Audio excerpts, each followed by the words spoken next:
Welcome in, Hawks fans. Your boy Bryce Lewis back at it again for another Believe in Hawks episode. As we continue on, we're hitting the home stretch of the NBA season before playoffs. The Hawks have been making waves, rising up the standings, currently sixth in the Eastern Conference. And, a lot of people have wondered what's been behind the success of the Atlanta Hawks. And I wanted to bring on a guy, he also has a YouTube channel. He be talking ball, Hawks fan as well. We got Rida on the podcast today. How are you doing today, sir? I'm doing good, bro. How you doing today? Yeah, I we were just talking before, but I want to say I appreciate you because you and Brad for sure. If it wasn't for y'all two, I don't think I would have ever started like just talking about basketball on YouTube. I swear. I promise on everything. I saw when it comes to Hawks things, I go to y'all two. So I appreciate you having me on the pod, bro. Hey, man, I appreciate listening. If I'm in the same sentence as Brad, I'd be saying, hey, I'm glad to be there. Hey, you is to me. But to me, I respect you. I appreciate that, man, for sure, man. That means a lot, man. And obviously, like I said, man, I've seen some of your work. I've seen some of your videos. So I wanted to bring you on and have this conversation today about the Hawks and et cetera, man. So let's go ahead and dive right into it. Hawks right now won the last two games. You won, what is it? Is it 13 of the last 14 games? You are the sixth seed in the Eastern Conference. You have a big matchup with the Pistons coming up. But, the Hawks just have seemed to play a better brand of basketball. Defensively, more consistency from that end. Offensively, they've been able to continue that offensive uptick. They've been top 10 offense under Quin Snyder for his entire tenure here. And so my first question to you is, from what you've seen from the All-Star break, what has been the biggest change in the Atlanta Hawks that has led to this success? It's so many things. Obviously, we could talk about players getting hot at the right time. We could talk about the amazing job. Shout out to Onsi Salah. The amazing job Onsi Salah has done adding more versatility to the lineup. We could talk about Quin Snyder and his ability just to keep on developing these players and having these players play with pace. But really, it's a whole collaboration of things, to be honest. I don't think you can pinpoint one thing and say, oh, that's the reason why the Hawks are winning. Of course, Jalen's playing well. Of course, I love people might not know. I have some takes about Zachary, but I like to stay very logical. I like to stay very logical, and with my ideology and thoughts, Zachary has looked absolutely amazing in his new role off the bench. Even though his role has, but he's simple. Quin Snyder has simplified his role to very simple things: come out, play, give energy, hit the offensive rebounds, which we've all been seeing he's been doing, play defense, hit the open, and then when you do all that, like Quin says in his post game, the offense is just going to flow. And when he's quit, Zach's always been great in transition. The 3-point shot starting to hit. I think Zach is I know at one point he's been hitting 50% of his shots recently from three. If not, he's in the 40s. Zach's been amazing. So yeah, I think it's just a whole multitude of things is why the Hawks are playing well. But shout out to the defense. Shout out to the defense for sure. Yeah, and that's been important. Just finding consistency on that end. I think just kind of it feels like they've really with the ball pressure they're applying with Dyson and Nikhil, they've been able to create more turnovers, get out in transition, which is the strength of this team, and I think that's helped. And then there's been multiple games during even the winning streak where they held teams below 100 points. So that's always impressive, regardless of who you're playing in today's league, especially with the offensive talent that's out there. Yeah, I was gonna say the Hawks right now. I have some notes. The Hawks right now, they rank 5th in offensive turnovers in the last 60 days. Opponent turnovers in the last 60 days, and they rank 1st in the last 30 days. That's the whole streak for the most part. Yeah, the defense has been crazy. I'm not gonna lie. Yeah, really good. That's been fantastic. So, and also they've been able to stick to Quin ball as well. They want to get to it. They always say magic number is 30 assists. You want to get to a 30 assists if you're a Quin Snyder team, and they've done a really good job of that. And one of the players who have really played a big part in that has been Nickeil Alexander-Walker. Obviously, people have mentioned him as one of the best, if not the best, free agent pickup of this prior offseason for in the entire league. And his jump as just a scorer, averaging 20 points a game, bringing what he brings defensively, and really becoming a leader of this Hawks team. Can you just talk about his impact and what you've seen from him? Yeah, the fact I don't think the biggest stat to me is obviously Nickeil going from 8 points to 20 points is amazing. The biggest stat to me for Nickeil is the fact last year he was a 38% 3-point shooter. He's a 38% 3-point shooter. The difference is he's shooting 8 a game. Like, I'm not gonna lie, Nikhil just getting off, he runs off screens perfectly fine. He's always moving. Like, Nikhil is constantly moving. He's currently getting to the free throw line more. The free throw rate has been there. Nikhil's been getting downhill. Nikhil's been shooting the ball. Nikhil being a secondary passer in the offense. He's kind of doing everything you want. And then on defense, we know this is where we signed him to be a secondary offensive player and to be like passer and just playmaker off of Trae and stuff like that and just be a defender. He's doing that. He's been playing. I think the start of the year, like definitely when the offensive load was more for him, the defense kind of slimmed off a little bit, just a little bit. But right now, during the stretch of March, the defense is there. And I don't know if it's more of like everyone's just locked in as a team and stuff like that. But he's been amazing. I mean, 20.4 points. I mean, I think Brad tweeted it the other day. 23 points, 55% from the field, 50% from 3, 96% from the line in the last 11 games. 72% true shooting. Yeah. Yeah, I don't know. Hey, my nickname for him has been, we got Shay at home. We got Shay at home. Yeah, Shay at home. Hey, did you see that tweet? Apparently they got like there's another like that's playing it calls. He hasn't played yet, but hey, I've been a Nikhil Alexander Walker guy since New Orleans, 100%. Like, it started with 2K, not gonna lie. It started with 2K. Yeah, that's real. And then I started watching him. But when I started watching him, I was like, whoa, like I went to Virginia Tech, saw he was a scorer, and then like, I mean, he's been all around the league from New Orleans to Utah to now then with Timberwolves. He's been all over, but like he's been just a steady guy for multiple basketball teams. And I'm just happy for him to show off right now. Yeah, for sure. And I think, like I said, Nikhil has just been such an impactful player. And the guy, like I said, he has that deep playoff experience. He knows what the battles were like with the Timberwolves. He's been through those wars. So I think that's experience that will be really needed, a player that they're going to lean on as they get closer to the postseason. But I kind of want to go back for a second. Yeah. Obviously, one of the big moments of this season for the Hawks was them trading Trae Young. Obviously, the face of the franchise for many years. A lot of people believe if he didn't get hurt in the Eastern Conference Finals, Hawks would have made it to the finals and, win the finals potentially. Yeah. My question is, when the trade happened, were you a fan? And now, how do you reflect when thinking about that trade today? When the trade happened for Trae Young to CJ, I was actually at the Pelicans game. I was actually at the Hawks-Pelicans game, but I was in the building.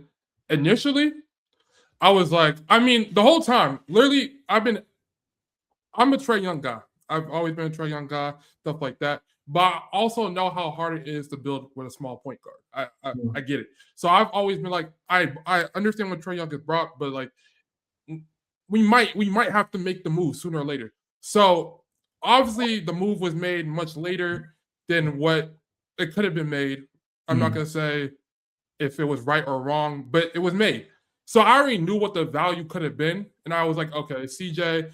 At first, I was like, oh, we get Bub. I'm not even a Bub guy, but I was just, at least give me something in the deal that looks nice. You gave me CJ, you gave me Corey Kispert. I was like, and then like you hear the bad things about CJ on other franchises. Like, I don't know if you're on Twitter. Social media, when he was in New Orleans fans hated him. When he was in the Wizards fans was cool with him. They were like, you're doing a little too much, but I get it. Like, you're the vet. For Atlanta, at the time, I was like, it's whatever. I love the trade now. CJ has brought a level. Obviously, these are things that Trae Young could have done. I'm not saying, but I think the fact that CJ is people can argue. I think CJ is a more efficient 3-point shooter than Trae. I'm not saying CJ's better than Trae. Let's all get that. But the things that CJ brings to the team is the things that we needed for the team that Trae couldn't bring because he was hurt. And not only that, CJ just brings a level of steady veteranness to the team. We all see the off on numbers. They're a little crazy. 20 plus. That's like 99 percentile. That's like we're talking Shea level, but of impact. But I think CJ has been really, really good. I think he's been consistent. I think when he first got to the team, when he was like, he obviously had to get to a role. When he first got to the team, he was like, I think the Bucks game, he had a really bad game. It was one of those games where he was like going to Wizards ball CJ, and he was demanding a lot of usage. He was taking the ball out of people's hand. The flow of the offense wasn't going. I was like, but recently CJ's been playing on the flow. He's been a steady shot creator for the team. CJ's been really good. I'm not gonna lie. Like I think he's probably averaging 18 or 20 for us. And we're gonna need this. And we have so many double-digit scorers. We're gonna need this in the playoffs, depending on who we play. But the playoffs is the playoffs. We'll talk about that. Yeah, and I think too, like I said, moving them to that starting lineup has been big. That's one of their best lineups, and one of the best lineups in the NBA this year when he's on the floor with Dyson, Nikhil, Jalen, and Okongwu. So it's been one of those things where I think CJ, he's gotten accustomed to the system. I think sometimes we have to give players that grace period. I think sometimes we just like, all right, I got to see it from game one. If not, I have my opinion on you, and I'm siding with my narrative. And so, I think, CJ's really came along, and and Quinn's talked about it. He's had to sacrifice, because like you said, CJ is from the old school microwave score back in the day where you just, one-on-one, let's see what you got. And sometimes you see it now, but I think he's been trying to work to be more efficient, passing when he drives to the paint, and trying to also, when it's time at times, CJ can be that veteran who, all right, we need some buckets. He goes on an 8-0 run by himself, keeps the Hawks in the game, maybe extends a lead, and that's been really big for the Hawks so far. And so, obviously we've talked about Nikhil, we talked about CJ. Onsi, like you mentioned earlier, he's done a fantastic job of building this team up, man. Like, some people listen, I remember trade deadline. People were questioning him. What are we doing? Yeah. What is the purpose? But here's one thing I'll set into context. If you think about what they've done, they've acquired players who didn't have big roles at the previous team, so you don't have to pay them a lot. But then you also believe in their talent that they'll be able to produce more than what you're paying. Nikhil, Dyson, I think they're hoping for that with Kuminga as well. And so that's led to a lot of success. Can you just talk about kind of what obviously you say he's your GOAT, but what Onsi has kind of done here, because he's gotten us in positive draft assets. He's gotten us money in free agency. We have a winning team right now.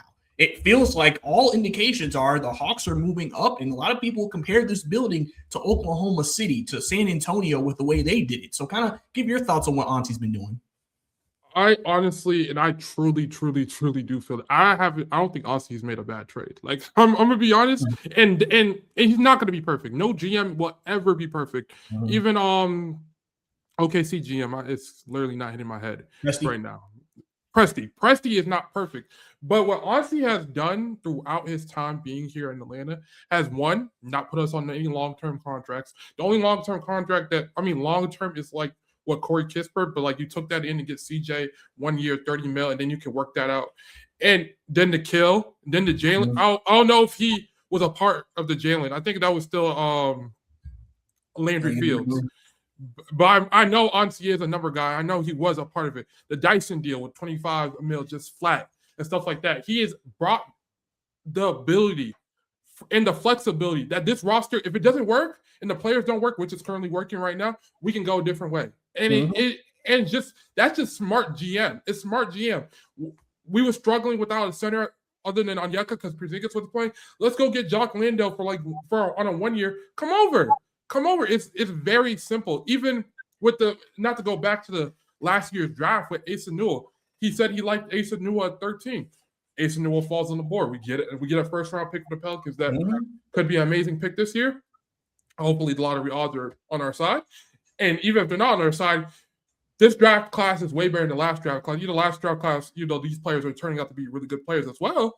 But this year draft class in a talent is just better. So moving up, getting the guy that you wanted in 13 in Asa Newell, and then still getting a top pick in this draft is genius. Now, it takes a two-way street. The Pelicans have to fuck up for Onsi to do this. So we got to shout out both parties. But Onsi's just been very, very good at finding, and like you said, finding these role players or finding these players that may not be super high value to the league, but knowing they have a role here. Even the Kuminga trade, the Kuminga Buddy Hield for Porzingis. At first, I raged. I'm not gonna lie. At first, I was upset because I didn't see the fine print of the Buddy Hield contract. I love Buddy. Buddy has been amazing for Atlanta.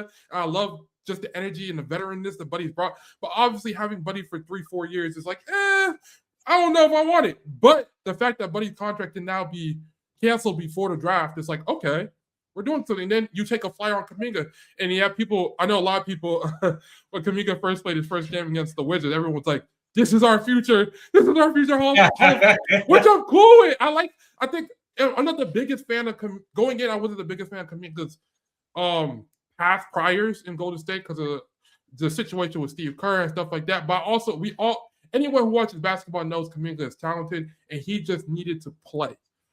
Mm-hmm. Yeah, I wish he could cut down a little bit on some of the mid-range shots, but it's trial and error for him. Quinn Snyder is a very good coach at letting players be themselves and play, and then he'll correct the little things, like if they're being passive enough. Dyson the other night, he put up 5 threes. Mm-hmm. Dyson putting up 5 threes. If he goes 0 for 5, I don't care. It's the aggressiveness, and this organization has done such a great job from what it was 2-3 years ago. Just an organization on the whole, they've been amazing. Yeah. Onsi's been amazing. I don't know. Yeah, Onsi. I mean, like I said, man, he came in. Remember when we hired him, he was like, "Who's this guy? Oh, he's good for cap. Oh, okay." And then Andrew Fields is out after the season. It's like, oh, it makes you think, was there a plan in place? Like, oh crap, he's not available. We got to bring him in. And Landry didn't know his time was limited. I don't know, but yeah, he's done a fantastic job. I think kind of getting this team where they need to be. He knew what they wanted to do. He didn't come over aggressive. We heard him in rumors like, oh, would they swing for Anthony Davis? Would they swing for Giannis? And we've seen that they're not swinging for Anthony Davis, and they're not going to probably swing for Giannis. And he said, listen, we weren't in a position to make those types of moves. And I think even now you feel like you're in a good spot with what you have coming up. But I do want to stay a little bit on Kuminga here because obviously, I'm sure you've seen the Golden State Warrior fan banter kind of come across a little bit. It's a very split. Either you think his brother can be a star or you think his brother is the worst player in the game. It's very interesting how it's you're either here or you're here. But, I've said, especially for this team, and I've said this because I just think how the team is constructed, this is true. The Hawks are going to make a run in the playoffs. They need Kuminga to be good, and they need him to be healthy because we've seen this team without him. There's a ceiling. Yeah. I think they're hoping Kuminga can kind of push the ceiling up because he's a guy who could get you 20. He can defend multiple positions. Very athletic. Fits in the transition game. Obviously he's been working his way back from the knee injury. Some people wondering, is it still bothering him? Is he healthy? I know that, he's a guy who likes to work out a lot. He hasn't been able to do that. So his rhythm's been a little up and down, as we've seen. He shot the ball well. I think he's shooting 51% since he's came to Atlanta. But just overall, what do you, for the rest of the season, obviously with the Hawks having to make a decision about him, what do you see? What do you want to see from Kuminga for the rest of the year, just for you to be like, all right, yeah, I think this guy is a guy who will be a part of our team for years to come? I want him to continue being a defender. That's one. I think this team really needs it. The rebounding has been really good for him. Mm-hmm. I think, for example, the Houston game, I feel like we missed him a lot. I feel like the Houston game, everyone came out a little wonky and like we were, the players said they weren't mentally locked in to start the game. That's cool. But I think Kuminga, just the level of aggressiveness needs to continue, the level of getting the free throws. And this is all things that he already does. But these are the things that the team kind of needs. And I need him to continue to do it. Now, the shot isn't going to be overnight, but he's been a really surprisingly, the 3-point shot looks a little wonky. He it looks slow when he comes out, but he's been surprisingly good. Surprisingly. And if that could, I can't, going off just priors alone, I can't say, oh yeah, now he's a 40% 3-point shooter. I can't say it. If he is, God bless. If he's not, I want him to continue just to be a defender, keep on getting downhill, keep on just being aggressive, be aggressive on the boards, and doing the physical things this team does not have. Because there's times where this team just needs to be physical, and that's what he brings. That's exactly what he brings, just physicality. And so, yeah, I would say that. To be honest, it's just a short sample size to say, oh yeah, I'm ready to give Kuminga like 4 years or whatever. I think if the Hawks continue the team option next year, because he's on team option this year, and then you might lose him in free agency, but I'm pretty sure he likes being here. We can see it. He's smiling every 5 seconds. He gets to play. So I think he enjoys the culture. So with that being said, I think just keep on improvement. And then look, I'm ready to. I don't want to extend him to a long-term deal. And I'm pretty sure just going off of how Onsi is as a GM so far, Onsi loves flexibility. Onsi does not mind being in an uncomfortable position and say, "Hey, listen, you've been amazing for us so far this season. We don't know we don't know the future about how the playoffs is about to be. Let's say he does good in the playoffs. We still want it. We still want to ride it out, but the extension is there. The extension is there. Just keep on going out, and then we'll see what happens. But nah, and definitely the draft could change. We get an AJ Dybantsa number. Like if AJ falls to us, then like the wing group gets a lot larger. Is Kuminga still going to be here? Do you want to stay to AJ? It's just too many things. So yeah. Yeah, and listen, honestly, that could be a good problem to have.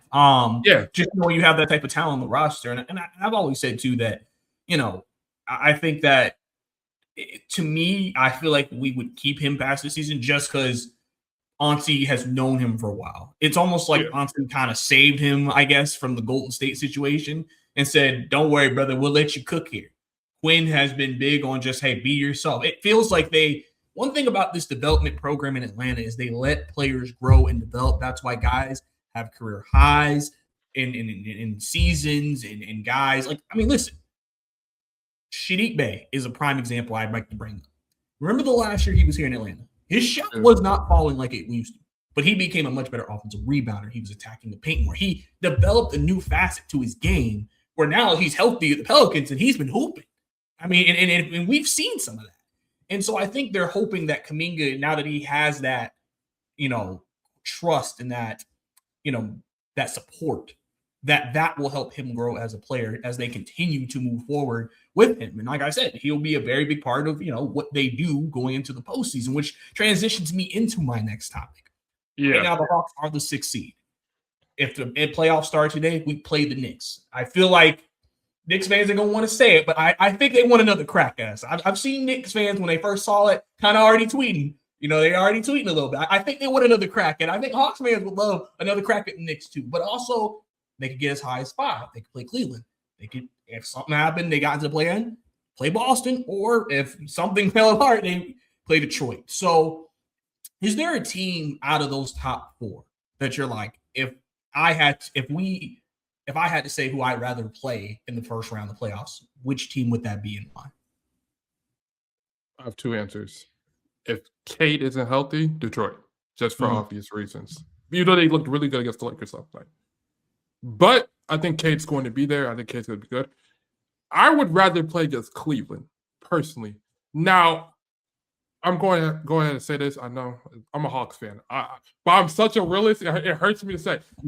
It's hard for me to believe in any series against the top 4 teams right now. I think we can get to that level. I think the Hawks are making strides to get to that level. It's hard, and definitely, unfortunately, I wish we had this episode 2 weeks from now or a week from now, because I know we have 2 Cleveland games coming up. I know we have a New York game coming up. I know we have 2 Celtics games coming up. We have a lot of good games against a lot of good teams. That's going to show a lot for this season, how the Hawks look. But just looking at Cleveland, I mean, for obvious reasons, there's 3 reasons why I want to play Cleveland, if we had to choose one. One, Donovan Mitchell, I'm a big Donovan Mitchell guy. Donovan Mitchell not. The rest of his team, there's some playoff chokers in that group. That's one. Jared Allen at times doesn't play as physical and stuff like that. And I like the Jared Allen on Onyeka matchup. I went back there because I remember we talked about you asked me, what we could talk about for playoffs. I was like, let me go back and watch this. Onyeka just bringing Jared out causes problems for them, because sometimes Jared doesn't like to commit to the drop. And definitely, if the shooting continues, what the shooting is with the Atlanta Hawks recently, with Onyeka, with Nikhil, with CJ, with Jalen. Jalen has looked amazing from 3. Spot up. Jalen's been an amazing spot up shooter this year. If Kuminga continues with the shooting and just killing people. Hopefully Dyson. Hey, by the way, Dyson is shooting 50% from 3 the last 3 games. I'm just letting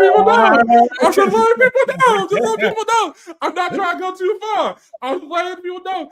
The shot is back. I mean, the shot was never there, but hey, he shot 35% last season. So hey, we get back to 35%. Dyson, hey, he already. That's all I need. He already a top 20 impact player to me in the league. So hey, I don't care. But in all seriousness, though, like I think the Cavs would be the best match. I think we have the 2 with Nikhil and Dyson. They could cause havoc. Right now, the Cavs are the last 30 games. They're like the 20th defense the last 60 games.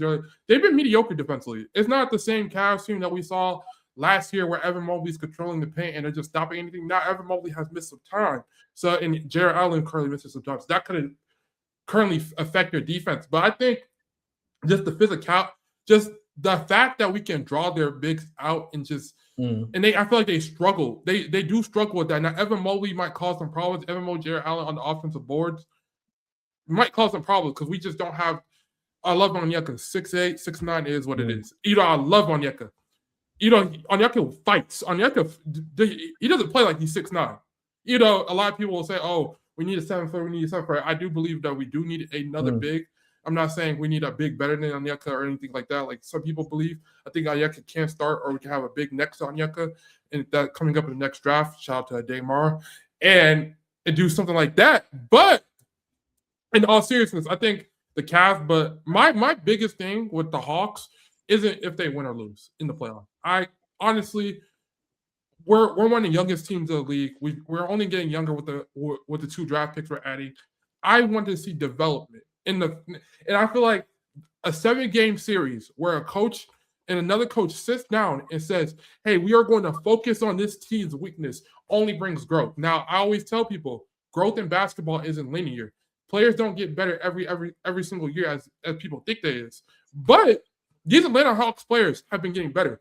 Dyson, for somehow, he can't shoot to save his life. Dyson looks like a better basketball player than he did last year. Dyson has done everything better. Jalen Johnson, better. Onyeka 3-point shot, better. Zachary Ricochet, even though people want him to be the number 1 option because he's the number 1 pick, defensively, it looks better. The shot is finally coming around lately. Definitely catch and shoot. And the playoffs is only going to help growth because you go into the offseason saying, this team attacked this weakness. I need to work on this. And with the coaching staff that we have, I know a lot of people at some point want to quit Snyder fire. You're not saying that no more, by the way. You're not saying that no more. I think Quinn Snyder has been very, very, very good at developing these players and, like you said, let them be themselves. And I'm just excited to see them in the playoffs because I'm tired of the plan. I'm honestly tired. And if they fall back to the plan, which I actually did a prediction on my last video with like the next couple teams, I still have the Hawks at 7th. I know it's gonna be we play some hard teams coming up. A lot of people want to joke about how easy our schedule was and stuff like that. But I think the Hawks can win some of these games. So I think we can stay at 7. And definitely with the Heat struggling right now, the Magic on a losing streak. I don't know how the Magic Cavs game is going on right now, but the Hawks can stay at 7. If they stay at 6. If they stay at 6 and stay in that playoff and just get to focus on the playoffs and see, who knows what can happen? Because when a team's hot, the other teams can get got. That's all that matters. Yeah, especially if a team's coming in and limping or not playing well. So I think to me, that kind of makes the Hawks viewed as maybe one of the more dangerous teams in the Eastern Conference, going into the postseason. And, I've also talked about how this is such a big experience for, like I said, the young guys, especially Jalen. Yeah. If they make it to the playoffs, first playoff as a number 1 option. Teams are now trying every game because their season could be shortening if they lose. Yeah. And he's obviously, all-star this year, taking another step in his development. He's gotten better every year with the Hawks. Can you just kind of talk about just, Jalen, your thoughts on him as a player and his growth and just, do you think he's ready for those bright lights of the playoffs? I think if you asked me earlier in the season, when even when he was still playing well, I was gonna say I think he might struggle bad in the playoffs, and it could still happen just because of being the number 1 offense. Because he's trapped, but Jalen's such an amazing passer. Even if he gets doubled in the playoffs, I expect him to make the right reads. He hasn't even. And the way the team is playing around him with all the guards and all the playmaking and stuff like that, CJ, Nikhil, and stuff like that, I don't think, for example, Trae Young, when he first played against Miami a couple years ago, and then he saw doubles and he struggled and stuff like that, people were like, oh, stuff like that. I think most number 1 options, for the first time when it gets to the playoffs, they struggle because of the defense and the change. But I just think the way Jalen plays the game is not going to be as bad as I thought early in the season, because I think his half court's been better. He's been one of the best spot-up shooters in the league. Like, his spot up. I looked at his play types earlier this morning. His play types have been amazing. He's been not rolling less, like he sets less screens, obviously because he has the ball more in his hand. But and the creation numbers isn't the best. That's what people worry about. Can Jalen be a number one option for a team because of half-court offense? But I think as of late, he's been showing it. Now we've played lesser competition and stuff like that, but he's handled the role and just being a number one option very, very well. I think he'll be fine. I personally think he'll be fine. Just the way the Hawks play in pace. We haven't seen Quinn Snyder in the playoffs in years since Utah. I think Quinn and I thought about this. I was like, oh, because when Quinn Snyder was in the playoffs with Utah, the lack of flexibility in his lineups were actually very low. He was forced to run Rudy Gobert drop coverage every single time. People said Rudy got killed. People said Quinn failed him. But I just think the amount of players Quinn had back then was much smaller, like in what they could play. I think Quinn can run so many lineups, and I give Quinn this credit. You know, people dog on his lineups, and sometimes his lineups do question me. Like currently, right now, we're running the. I know Brad complains about it every single day. CJ, Landale. I don't get it either. I'm with you. I really don't get it, and the lineup's negative. But then we saw in I think it was the Houston. It was in the Houston game or recently.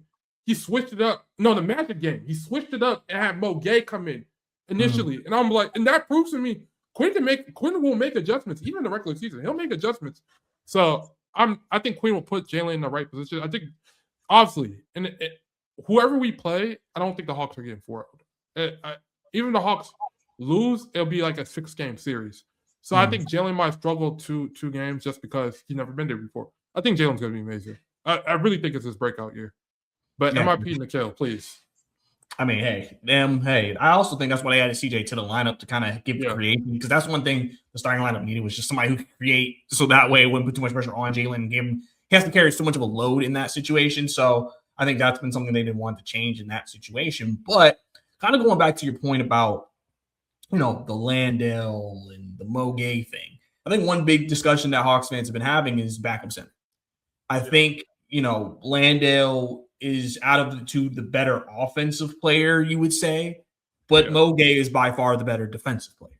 And so some people are just kind of like, if you're going to run CJ and Kisper, then you need to probably just live with Mo Gay as your backup 5 and just live with the results, because at least you know defensively most games he can impact the game. And then, hey, if he gets a shot going like it did the other night, that's just a plus on top of that. That just raises the ceiling of the team. What are your quick thoughts on just what Quinn should do with that spot? Because I get why he has Landale out there just for the offensive flexibility. He is a more of an offensive threat than Mo is. But what do you think about that situation? I think Landale also is just like a better 5 than Mo. I think Mo personally, I like Mo better than Landale, obviously. But I think Mo looks the games where Mo looks really good is when he's at that 4. When the games that Jalen has missed, obviously we're not saying Mo's better than Jalen, but the game that Jalen has missed and Mo got to play the 4, or the games where Mo just comes in at the 4, it plays one on Yucca, Mo looks the best. So I understand why he does it. This is where I hope Quinn does make the change depending on what team we play. I think sometimes Mo needs to play the 5. Like if it comes down to this, and you want to run this Kispert and this CJ, you know, I think Kispert's minutes is going to be much lower in the playoffs. Obviously, lined up for you play less players, more minutes go up for other players. So Kispert might not even be in a playoff rotation. Definitely because we haven't seen the team lately. Either Jalen's out or Kuminga's out. So we haven't. We've seen some games where the whole team's healthy, but like we haven't seen it yet. So I think Quinn's going to change the lineup. He's just trying things out. Personally, I would rather have Mo at the 5, but I understand, because I do think if we're just talking about center things, like Landale has played the position. Like Landale is a 5. I think Mo is a better 4. But Mo's versatile defensively. He can do it all. So yeah, defensively. So yeah. And don't forget too, in that Houston game, Quinn did something that he doesn't do. He even ran a big lineup. He had Jalen Okongwu and Mo out there. He never really does that. And I get it. He's playing Houston. They're a very big team. So it makes sense. But, you know, I think that's something people have asked for. Why doesn't Jalen play more 3? It depends if you think he can be a 3 or not. I think the Hawks feel like he is the best version of himself out of 4. But, you know, some people are going to dispute that. It just depends on where you stand on that. But I think Mo, I feel like he definitely needs to see some time in the postseason, even if it's limited. Just, just for him to get out there and try to see if he can get back to the game defensively for sure. And so we'll obviously have to see what decisions that ends up becoming for him in the playoffs and what Quin does with the lineup and rotations. But I do want to kind of go off a little bit into now the future here. All right.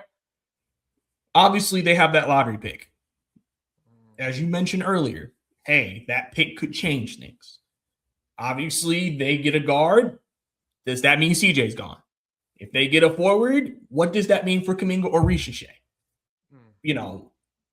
My question to you is just looking at the draft coming up, obviously very highly touted draft. Yeah. Is there like a player that you feel like perfect fit for the Hawks if we got this pick? Perfect fit. I mean, obviously, I don't want to use my lottery pick on a day, Mara. But if we could get, I don't want to use my unless the pick falls to 10 or something. I'm like, okay, fuck it, let's go get a day. But I don't think there's a per se perfect fit. I mean, if you asked me earlier in the season, I would have said, oh yeah, Darren Peterson, just throw him out there. Yeah, I think there's a lot of guards out there in that draft that would be so good with Quin. Definitely, if they like to put up threes. Quin forces players to shoot the three. Lately, I'm not going to lie. I've been all over the place. I don't really care for the injuries with Darren and stuff like that. I just been all over the place and what would be the perfect fit. To me, right now, if we had the number one pick, and I know I have a lot of shout out to my Hawks fans on Twitter that I associate with. They're going to hate me for saying this because they are very, very big on the spreadsheets. I would pick AJ right now. And the reason why I would pick AJ is because I personally don't think, I know a lot of Hawks fans oh, we need a guard. I personally don't think we kind of do. I don't think we're forced to get a guard. I feel like if we get a guard, cool. I'm cool with Kingston Fleming. I'm cool with Mikael Brown Jr. I'm cool with all the not all the guards. But respectfully, I can't go back. If you know what I'm talking about, hey, Bryce, I don't want them to come for your YouTube channel. You talk about this player, and they go crazy. Does this player wear red? A little bit. You talk bad on this player, they find you. So I'm not even going to go. I can talk about it. But for right now, I'm gonna stay away from it. I would go AJ just because I don't think this team really needs a ball handler but I do think this team could take it to the next level. We do need. I would love another half court creator scorer. I think AJ right now he's doing things that I was hating on him at the start of the season, but I can't hate. You can't hate. I'm too much of a basketball fan to look at what he's doing and say, yo, the numbers he's pulling up, the way he gets to the rim. I'm very, very big on getting to the rim. I'm very big on getting to the free throw line. The way he does it and the way he scores, sometimes you're just wow. The passing isn't elite, but he makes basic reads. He averaged 4 assists right now. And with a BYU team, after Saunders, I think that's their second best scorer, went out. The BYU team struggled to score, and he found ways to still get people involved. I know NC, the last game against Texas, I believe, he was forcing things, but I couldn't blame him. I like a lot of players. I mean, Cameron Boozer, I think he's going to be amazing. Darren Peterson, I love him. Definitely going off of high school priors that people talk about. College was a little shaky at times. He had some bad games as of recent, but we don't know how healthy he is. But if he's healthy, I like Darren Peterson as well. So I don't know if there's a perfect player per se, other than my 7-footer that I want with the second pick. Or the second first round pick, if he fall. I know he probably won't fall. If not, we'll get Bo Crevis from Arizona. I think the Hawks should get a 7-foot center with one of the picks, or looked at the center position at one of the picks, just to have someone to back up Onyeka to lock that in. But or whatever you want to do in the future. But yeah, that's where I would go. I would go AJ right now if there is a player that I would ask for the Hawks. Okay. And so I guess my follow-up question to that is, okay, say they draft AJ. If you're let's put you in Onsi's shoes. Yeah. Look at your wing room. Kuminga, Ricochet, Jalen, Dybantsa. how are you feeling? Do you feel like you need to move someone, or are you like, hey, if everybody's cool with their roles, like let's run it and see how it goes this next season? I think you don't have to move anyone because I think this is where Quin's like ability to try people out and just flex lineups and force sometimes. We said that Quin likes to make players be themselves. Quin also forces players to be uncomfortable at times. This is where like people are going to have to be uncomfortable. Now, this is also where you have Kuminga on that 1-year deal next trade deadline, if something happens. But I don't think anyone needs to be moved during the offseason. I think you can go to the offseason because you've already built the flexibility. Zach's still on a rookie deal. I don't think Zach needs to be moved because Zach can keep up being that backup wing that plays great defense, comes out and shoot threes and stuff like that. I don't think that changes anything per se. I really don't. I don't think anything per se changes that you're like, oh, okay, we drafted AJ. Now we have to make a move. You could just let it play out. Maybe Kuminga accepts. I know Kuminga, everyone always thinks Kuminga wants a super, super big role because he stated it on the Warriors that like there was rumors of him going to the Kings, but I've yet to see Kuminga say himself. Kuminga, to me, just looks like he wants to play basketball, period. So I don't think Kuminga needs a super juiced up role where he's getting 20 usage and stuff like that. I think AJ can fit in that role and still be the half-court shot creator because out of all the wings, just potential-wise of being like a true half-court shot creator, if you have a Zach, Kuminga, Jalen, and AJ, I would say AJ would probably be the best out of all of them, personally. But I don't think you have to make a move immediately, no. Because you built flexibility. Hey, that's something they built on optionality, as you say, or was Onsi always says too. Yeah. So then, okay, that leads me to this next question because I always think this is interesting. I know a lot of people like Cameron Boozer, but I've seen people online, Twitter, just say, hey, if the Hawks had a chance to take Cameron Boozer, that's the one pick where, even though he is one of the top 3 guys, the Hawks probably might hesitate. Just because people look at, he's a 4. People say he's not a 5. He is a 4. He's a 4. Jalen's your 4. And I don't think, like I've said, they're going to move Jalen out of that spot just because. Are you kind of in that same boat of like, I don't know if Cameron Boozer would fit here just because of that? Just because, like, if he doesn't start, they're like, we drafted a top 3 pick and he's not even starting for us. I think as of late that I've seen for Cam, I think a lot of people, and this is no disrespect to anyone, I think a lot of people don't really watch the games. Sometimes a lot of people see the highlights, they see what he do and say he is a post-up player. I've seen the play types, and the play types all back it up. Like this is where like the stat analytical me gets in.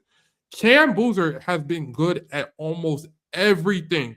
If it's playing the wing, being a passer, being pick and roll, popping, he's been good at everything. So I think if the Hawks say, I think Cam Boozer is a pick, I'm not going to sit here and rage. I'm not going to sit here and say, oh my God, we drafted a 4 and now what is Jalen going to do?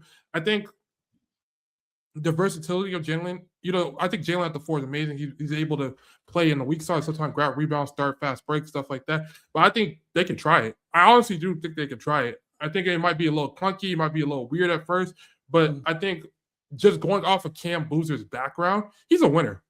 He's a winner. Yeah, it's going to work itself out somehow, some way. The only thing I'm scared about Cam Boozer is defensively, just because like he's a bigger guy.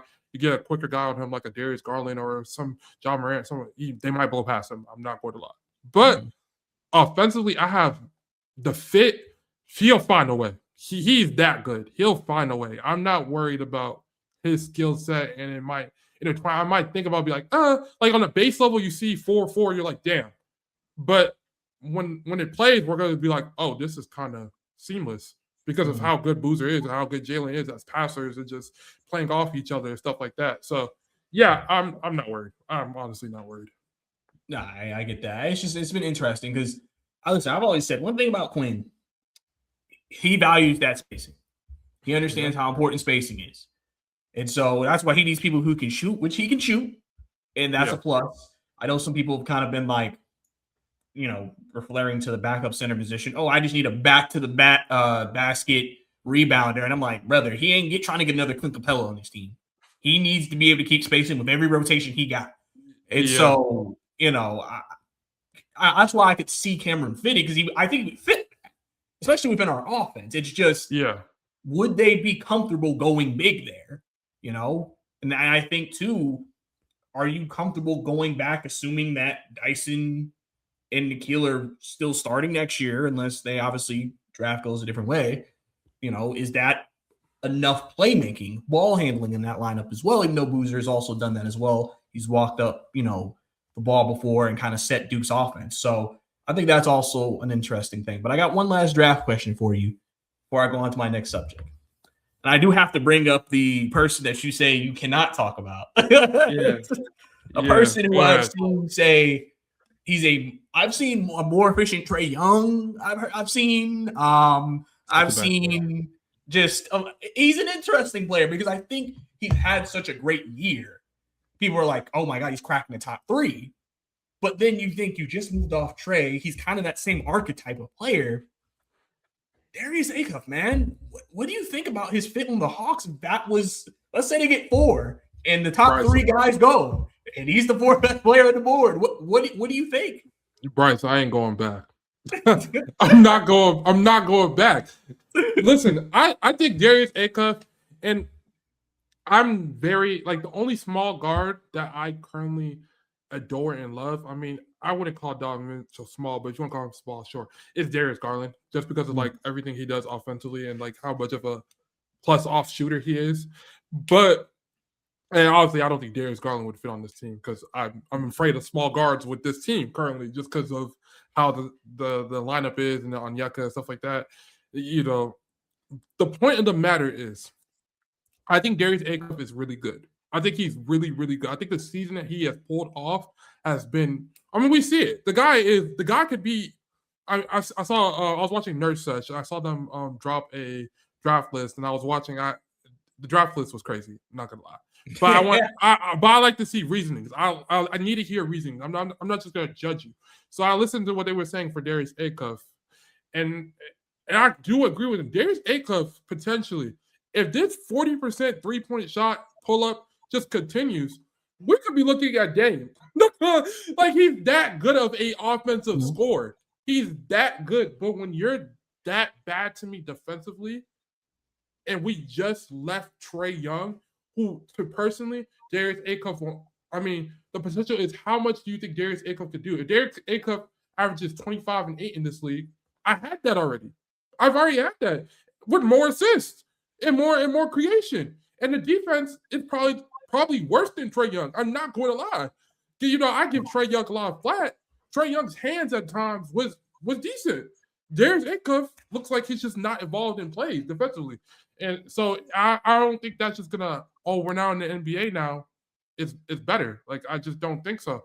So personally, just because we just moved out of Trae Young it wasn't just because he's a smaller guard, but you see how the team is building right now with long wings, long players, stuff like that. It just doesn't make sense to me to say, here we go, let's go Acuff. It doesn't make sense to me unless you believe he's that good of a shot creator. And when I say that good, I'm talking we're talking top 3 in the world. He's that good. He can be that good of a shot creator. You do it. Like people say, Fisher Trae Young. If he's that good of a shot creator, you do it. But if it's not that, I can't do the defensive concerns. I'm not going back. I can't do it. Listen, people were trying to roast that, man, because they said that when they were playing a high point, they said how you let the high point player to pull up on you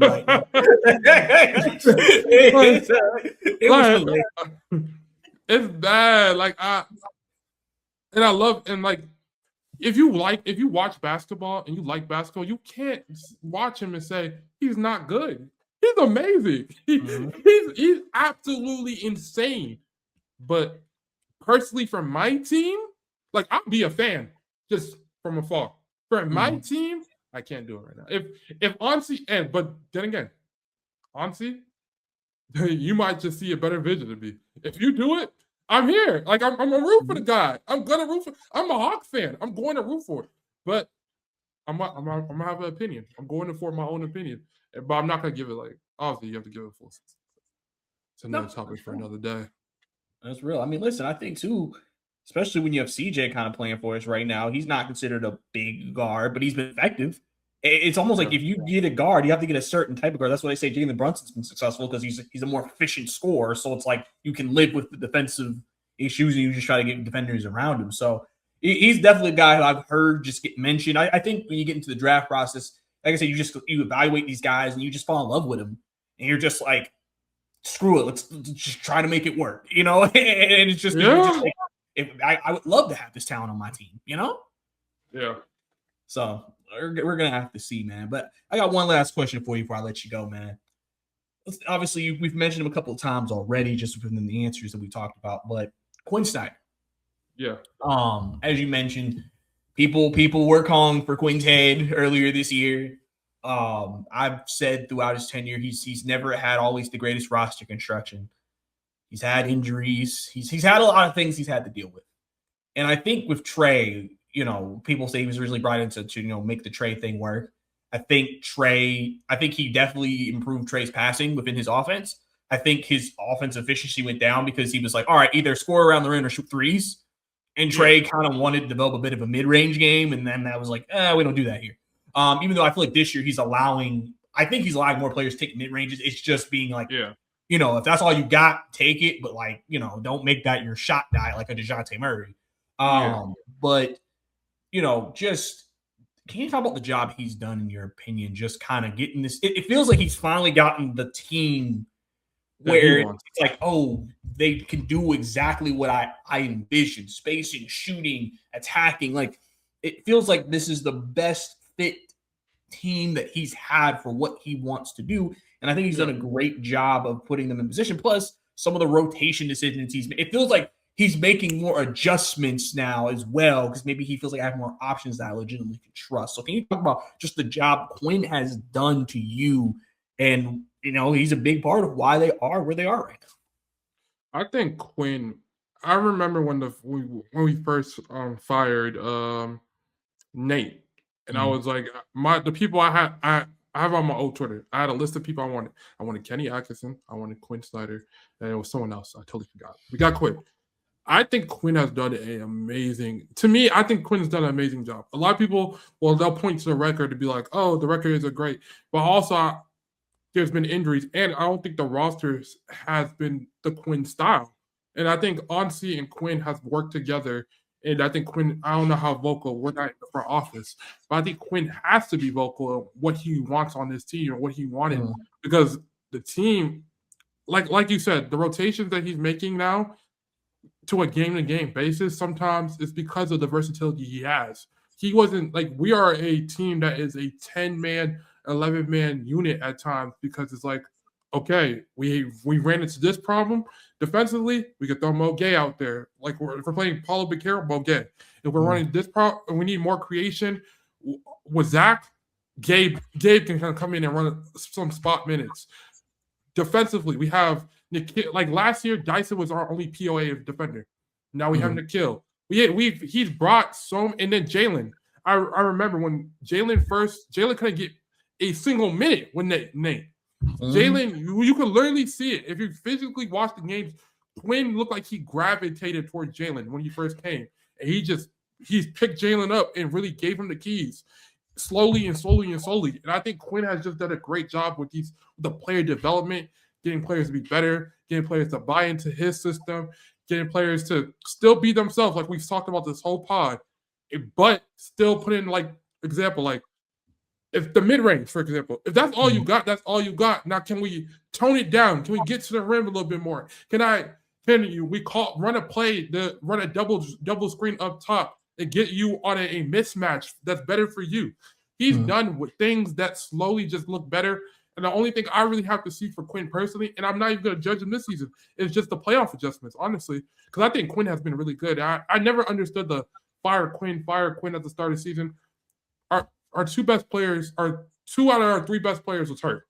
Porzingis was hurt or sick, and Trae Young was hurt. So it was like, I'm not judging this. I can't judge this. I can't. And the only thing, Quin did not complain.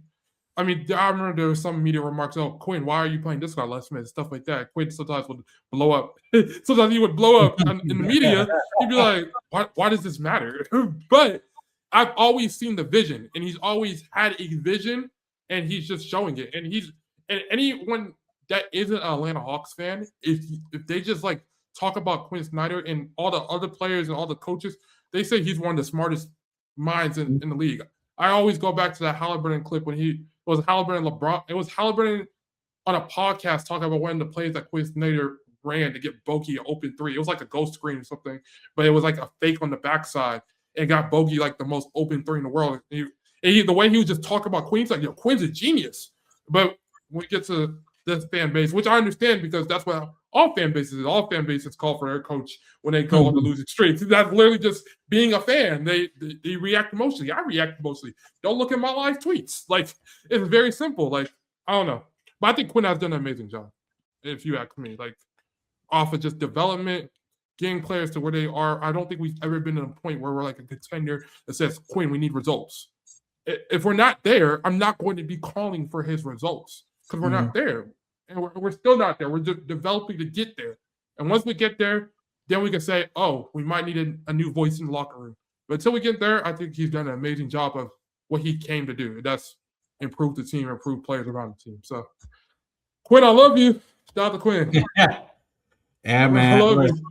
Listen, man. Quin's done the work, man. Like I said, he's gone through the stuff. He's made the adjustments. Guys are at career highs. He's gotten people great opportunities. I mean, people forget DeJounte had career numbers here. I obviously mentioned Rida Kpea had career numbers here. Yucca's had career numbers. Jalen is another example. Dyson, Nikhil, there's so many guys. And I just feel like he, doesn't always get the credit he deserves. Yes. I mean, and I always say, and no coach is perfect. Every coach makes mistakes. I mean, I remember Mike Malone won a championship, and Denver fans, by the time he left, were calling for his head, like, please get that brother out of here. So, I mean, it's easy for us to watch on TV and say, why are we not doing this? But we don't know what goes through a head coach's mind in game and the different things he's weighing, We ain't thinking about that. We're just thinking, well, he's better than him, so he needs to play. So, it's one of those things where, I think him and Onsi seem to be on the same page. I think they both kind of see the NBA and where it's going. They've adjusted well to the CBA and aprons and, kind of work with that. I think teams don't want to pay tax unless they know they're competing for a championship. Because I remember like a couple episodes ago, I talked about how every team that started the season on the top tax believed they were a playoff to championship contender. Yeah. No team that did not believe that was in the tax. And I think in the pay, like people talk about what the Pacers did, and I was like, honestly, when they saw Halliburton went down, they said, brother, are we going to get in the tax just to be bad next year? like you're asking them to get in the tax to be bad. There's no point. It's one of those things where I'm excited to kind of see where they go with the team and excited to kind of just see how the season kind of wraps up, where we land, and what's to come for this team going into the postseason, man. But we'll have to see. But Rida, man, I appreciate you, man, coming on to the podcast for sure, man. Taking time to spread your wisdom on the pod to everybody listening. We've had a mixture of different people. Golden State fans watch this, or converted Hawks fans, some of them say. Obviously Hawks fans, and then also, you have some guys who are draft geeks and everything like that who I love it. They love it. And I just want to be a big platform from that, man. So let people know where they can find you at if they want to continue to follow you in your content. Right now, I'm posting on YouTube and TikTok. The TikTok content's a little short, but same everywhere, even on Twitter, because I post about the Atlanta Hawks and all NBA things are all my platforms, but majority Hawks, but I like to talk about the NBA in general because I watch all teams just for fun. Rida, R-I-D-A, last name K-P-E-A. So Rida Kpea, basically. Yeah, you can find me on all socials, all media, everything. And if you just want to ever talk ball, I'm the guy. I like to talk basketball. I appreciate you so much, Bryce, for inviting me, though. I really do.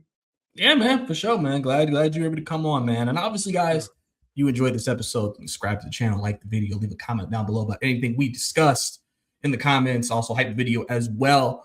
All your listeners, appreciate y'all. Believe in Hawks is available on any audio platform out there for podcasts. If you want to catch up, can't watch the video version.